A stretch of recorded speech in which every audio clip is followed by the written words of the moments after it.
Bonjour, donc bienvenue dans ce cours sur HTML et JavaScript.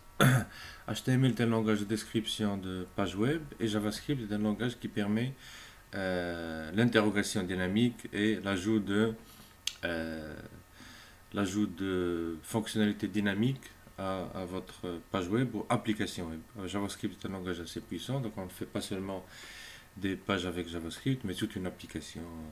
Par exemple, Gmail est écrit en JavaScript. Plusieurs, bien sûr. Peut-être que la majorité des sites web sont écrits en JavaScript. Donc, il vous permet des fonctionnalités dynamiques que vous ne pouvez pas faire en HTML. Les outils, on va utiliser un éditeur de texte qui a l'intelligence ou la complétion automatique, par exemple, des phrases. Ce qu'on va utiliser, c'est Brackets. Brackets, vous pouvez le télécharger, brackets.io. Donc brackets.io. Vous pouvez le télécharger, que ce soit pour Windows ou Linux, etc., pour n'importe quel système. Donc download. Et là, ça c'est pour mon système Linux. D'accord. En fait, je l'ai déjà téléchargé et vous pouvez le télécharger pour Windows. Donc apparemment, la page détecte directement quel est votre système. Donc si votre système est Windows, vous pouvez le télécharger directement. Donc là, je l'ai déjà installé. Donc je l'avais déjà téléchargé et installé. Et donc ça, c'est une page de Bracket. Pour voir une page, vous cliquez sur ce bouton-là, Live Preview. Voilà. Et là, en fait, dès que vous cliquez sur le Live Preview, ça vous ouvre la page. Donc ça, c'est une page écrite par les développeurs de Bracket eux-mêmes.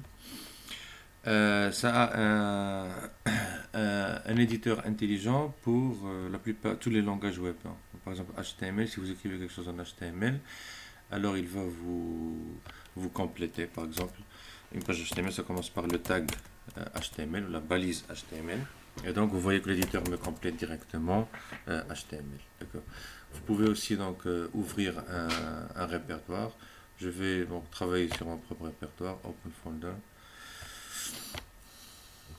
D'accord, donc je suis dans mon etc. Je vais créer un folder JavaScript par exemple. Et si d'accord, donc je viens d'ouvrir un répertoire vide pour créer un fichier, new fichier, untitled. Si vous voulez que ce soit HTML, alors il faudra l'enregistrer avec HTML. Généralement, on appelle les pages, ou la première page index.html parce que HTTP, dès que vous tapez une adresse, http. Je sais pas quoi, google.com ou n'importe quelle adresse.com, HTTP va aller d'abord voir s'il y a un fichier qui s'appelle index.html. Donc c'est la première page par défaut.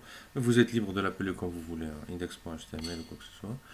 Donc une page HTML, ça consiste d'abord forcément par un tag ou une balise HTML. Et toute la page, le contenu de la page sera entre ces deux, entre HTML et slash HTML. Généralement, il y a un tag head pour mettre head, pour mettre des méta-informations, des informations qui ne s'affichent pas sur la page, sauf le titre. Bon, s'affiche pas sur la page, mais le titre, par exemple, s'affiche au titre de la page. D'accord. Donc, on va l'appeler mon premier pas avec JavaScript. D'accord. Donc ça vous donne une page avec un titre. Si vous allez faire Live Preview, donc ça m'ouvre Live Preview ici, et j'ai le titre. Premier pas avec JavaScript. Donc dans la partie head, vous écrivez le titre. Et la partie où le contenu de la page HTML sera donc quelque chose qu'on appelle body. D'accord. Donc tout le contenu de HTML sera entre body et slash body, c'est-à-dire le corps de la page. Alors, vous pouvez même écrire n'importe quelle phrase, par exemple hello, et ça va s'afficher. Il faut enregistrer d'abord, et ça va s'afficher. Je n'ai pas besoin de cliquer chaque fois sur Live Preview, je peux juste aller à la page et faire, etc. Voici donc faire actualiser, refresh, et j'ai hello. Donc vous pouvez écrire bien sûr en HTML, par exemple une en-tête H1 header, d'accord, vous pouvez écrire bon, apprenons JavaScript. Let's learn JavaScript. Let's code in JavaScript.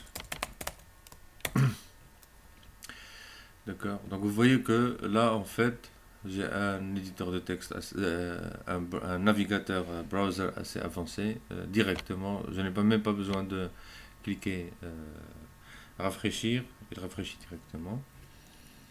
JavaScript, etc. Vous avez tous les éléments dans bon, H1. Dans le body, vous pouvez avoir plusieurs éléments. Par exemple, hello, je peux mettre ça dans un paragraphe. P. Et ceci est... je viens de créer cette page. Je viens de créer cette page en HTML. D'accord, donc je ne savais pas que HTML était aussi facile que ça. HTML était aussi facile que ça. Effectivement, HTML est un langage facile. HTML n'est pas un langage de programmation, c'est un langage de description. Donc HTML, ça veut dire, un autre paragraphe. HTML n'est pas un langage de programmation, c'est pour cela qu'il est facile. Pas un langage de programmation, c'est un langage de description de page web. Page web, donc il est très facile. C'est facile à apprendre. D'accord. D'accord. Donc effectivement, HTML c'est un langage bon, HTML veut dire hypertext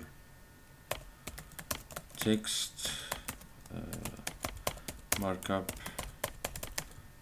language. Donc, un langage de pour marquer hypertext. Parce que c'est comme un éditeur de texte, c'est comme Word, sauf que il y a ces balises, d'accord, c'est tout ce qu'il y a.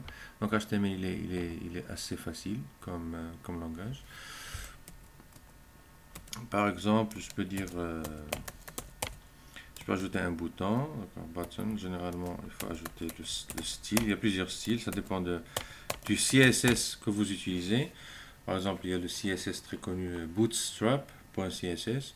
Peut-être qu'on va couvrir ça aussi après, mais bon, pour le moment, il y a des types de styles qui sont dans HTML, sans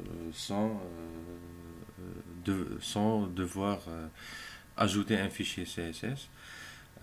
Ça va être le style de bouton standard en HTML et vous pouvez ajouter par exemple, je sais pas, try me. Donc voici que vous avez un fichier, un bouton try me. Quand on clique sur le bouton, rien ne s'affiche, mais c'est là où JavaScript entre dans la scène. Pour avoir des choses dynamiques qui se passent dans la page, il faudra maintenant utiliser un langage dynamique. D'accord. Il y a plusieurs langages dynamiques, VBScript par exemple, mais bon, JavaScript existe depuis les années 90, mais surtout récemment, dans les dernières années, il est adopté par... il a commencé ou il a été redécouvert, si vous voulez. Il est devenu plus populaire, surtout parce qu'il y a plusieurs frameworks ou plusieurs librairies JavaScript qui sont utilisées pour développer des applications très importantes. Par exemple, Gmail lui-même, il est développé par JavaScript et plusieurs sites, bon, peut-être la plupart des sites. Maintenant, il faudra ça JavaScript pour avoir un contenu dynamique. Le HTML vous donne seulement la présentation de la page. Mais dès que vous voulez quelque chose de dynamique, il faudra utiliser un langage dynamique, comme JavaScript. Donc, par exemple, try me, là, rien ne se passe. Il nous faudra ajouter un code JavaScript. Pour ajouter un code JavaScript, on utilise le tag script. Donc, vous pouvez optionnellement ajouter texte, par exemple, reçoit JavaScript et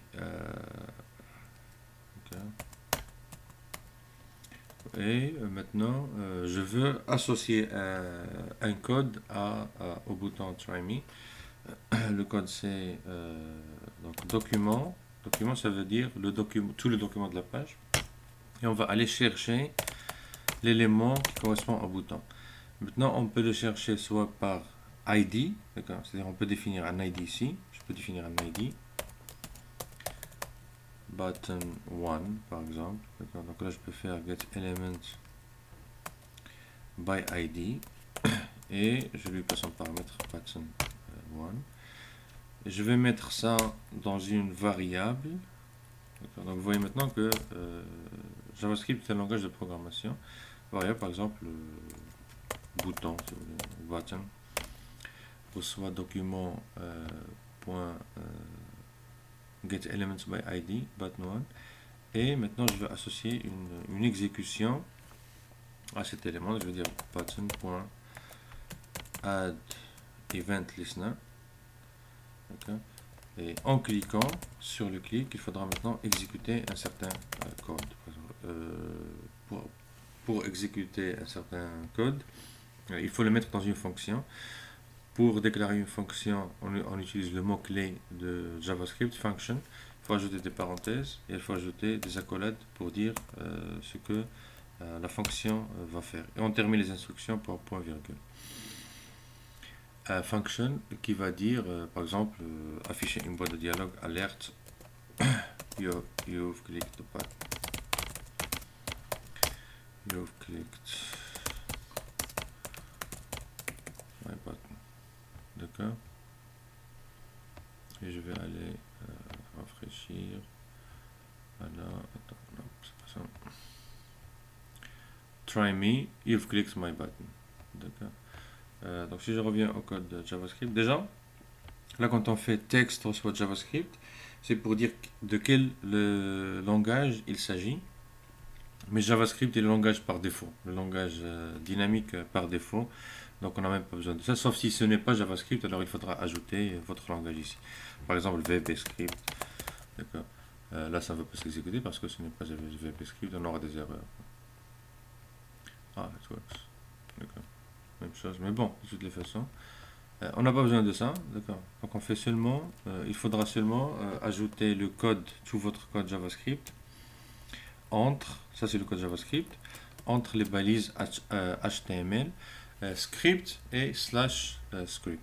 Mais généralement, comme vous pouvez imaginer, le code peut devenir plus long, et donc dans ce cas, on préfère le mettre dans un fichier.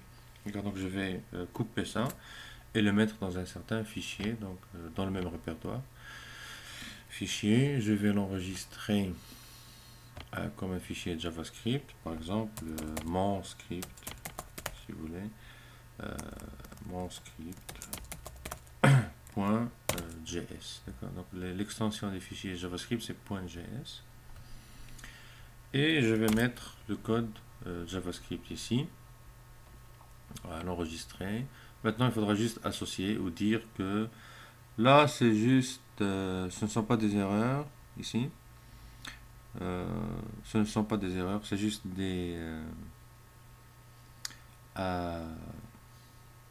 c'est juste des façons de, les espaces, etc.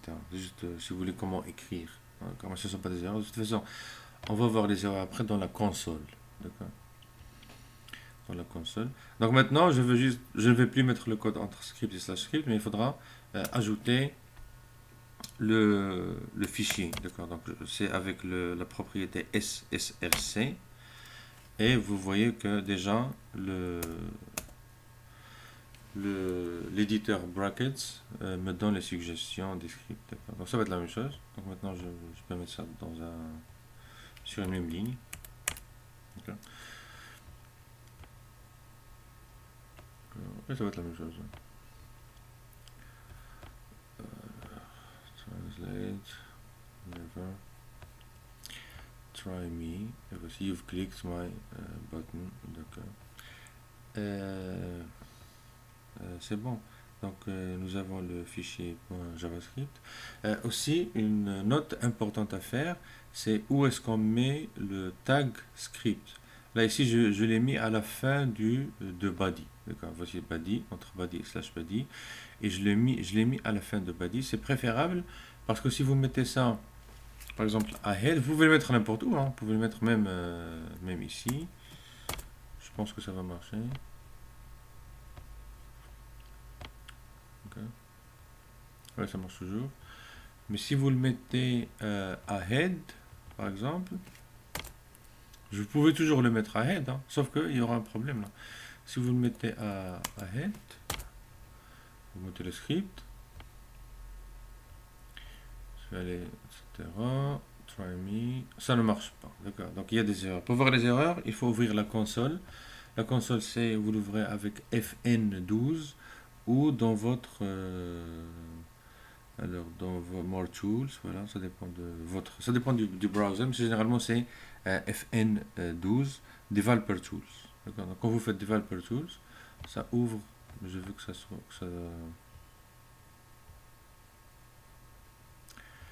attends, alors comment je vais mettre ça.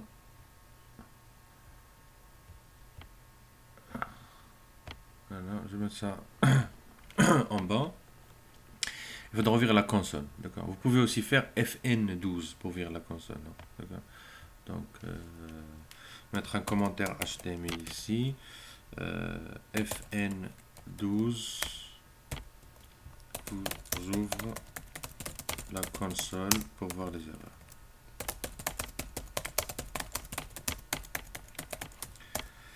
Les erreurs, d'accord. Donc ça c'est pour mettre les commentaires HTML, c'est inférieur, point d'exclamation, tiré, tiré, et vous fermez le commentaire par tiré, tiré, supérieur.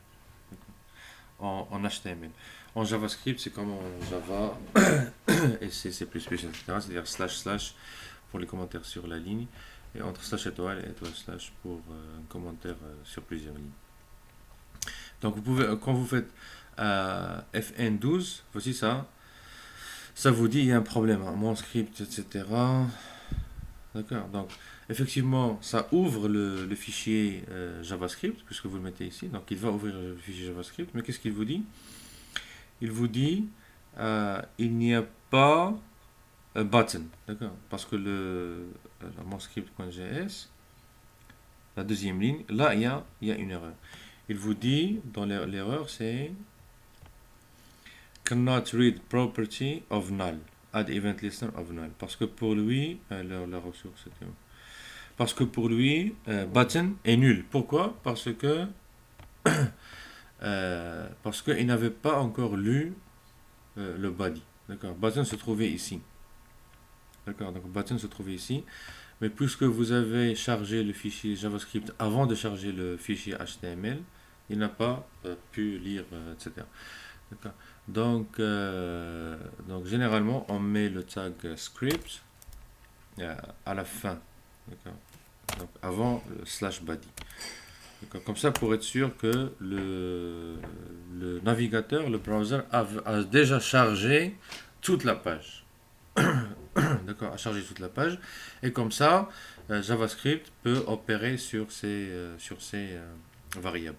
Donc, comme on a dit, JavaScript, c'est un langage de programmation, et donc on déclare des variables. D'accord. Button ici, c'est une variable. D'accord.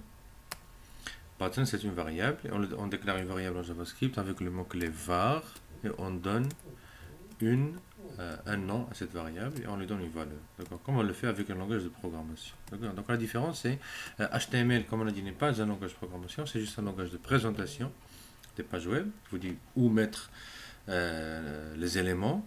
Il y a aussi CSS qui est un langage de spécification qui aide HTML à organiser la présentation d'une meilleure façon.